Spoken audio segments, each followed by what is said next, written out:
Welcome to our classroom. In this space, we talk about education, which is inclusive of, but not limited to, what happens in schools. Education is taking place whenever and wherever we are willing to learn.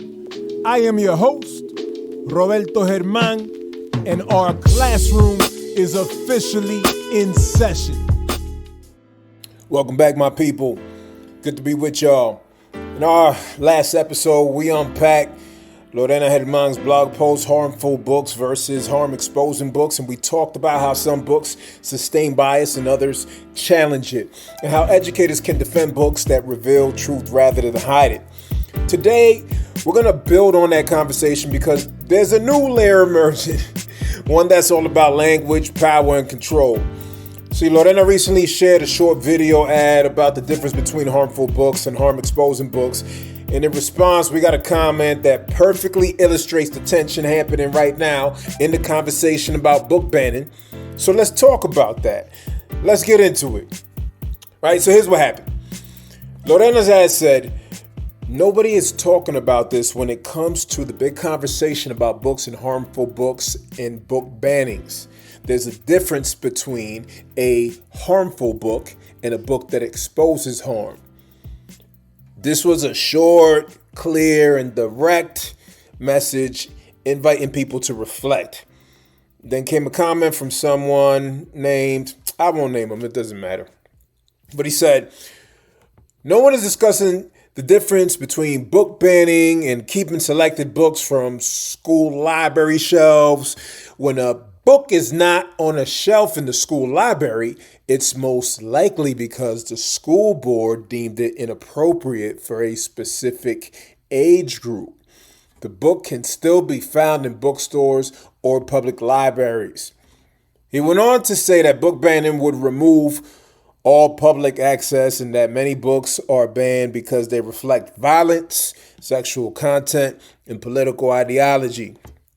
Now, I want to pause there because this comment represents what a lot of people think is happening. And yet, it misses something huge. Here's the thing. The words banning and removing might sound technical, but they carry very different weight depending on who you are. Yes, technically, a book might still exist somewhere. Thank you.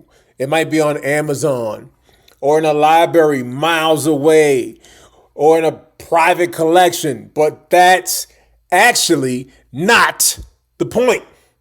When a school removes a book from the shelves, it's not just about access, it's about message. It tells students this story isn't safe. This identity is inappropriate. This truth doesn't belong in our learning space. And when those decisions disproportionately target books by authors of color, indigenous voices, folks of other identities, then it's not neutral policy, it's pattern exclusion. So when people say, well, you can still buy it, that's like saying you can still breathe, just not in this room. Ha! So that's not freedom. That's containment. And there's a lot of irony here when we think about the notion of freedom. The people who are fighting for freedoms, but only fighting for certain freedoms. You understand what I'm saying. So here's Lorena's framing. Harmful versus harm-exposing books. All right, so that becomes critical again. Removing a harmful book might protect kids from stereotypes, demeaning language, or racist caricatures, but removing a harm-exposing book, one that tells the truth about injustice, protects adults from discomfort, not children from harm. You see, discomfort isn't the enemy. Discomfort is the start of learning. I've been in plenty of situations in which I've wrestled with discomfort. All right, I think about going to boarding school as a 14-year-old out of Lawrence, Massachusetts, in Newport, Rhode Island. Hello, stark contrast. And I think sometimes what people call age appropriateness is simply a cover for, I'm not ready to talk about this. That's why this conversation has to move beyond semantics. We can't get stuck arguing whether a book is banned or restricted when the effect is the same. Students lose access to stories that affirm their humanity and deepen their critical thinking. Let's push the critical thinking. So maybe the question isn't, is this book banned or restricted? Maybe the question is, who benefits from this decision? Whose truth gets protected and whose truth gets silenced? Because behind every so-called policy decision about curriculum or library access, there's a power dynamic at play. There's a worldview trying to shape what kids can imagine. If we keep that in mind, we'll stop getting lost in definitions and start asking better questions about justice, representation, and equity in education. Right back to that critical thinking part. So here's the homework, our classroom family, my people. When you hear someone say that book isn't banned, it's just not appropriate for schools, ask them, appropriate for whom? Ask them to define harm. Ask them to consider who decides what students are ready for and whether that decision is rooted in care or in control.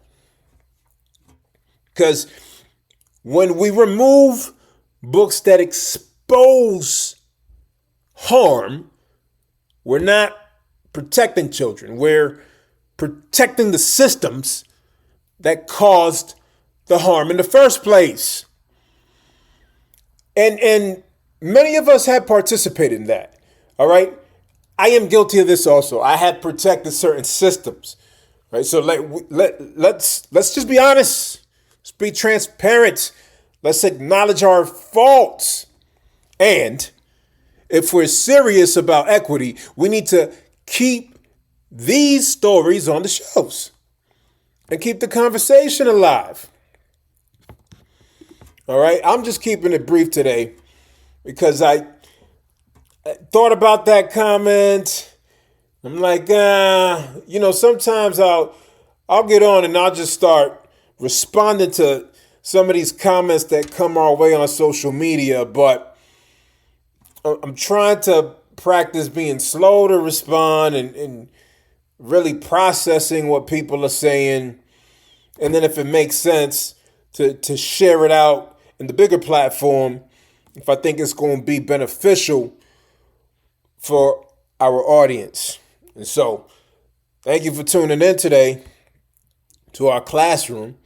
If you haven't yet checked out last week's episode, the difference between harmful books and harm exposing books, and read Lorena's full blog post on multiculturalclassroom.com/blog, please do so. You're going to benefit from it. And if you want to join the conversation, head into Instagram, Facebook, tell us what you think. All right, let's keep pushing for classrooms that reflect truth, love, and justice. That's it for today, my people. Keep it pushing. Keep it positive. Peace and love from our classroom. As always, your engagement in our classroom is greatly appreciated. Be sure to subscribe, rate the show, and write a review. Finally, for resources to help you understand the intersection of race, bias, education, and society, go to multiculturalclassroom.com. Peace and love from your host, Roberto Germán.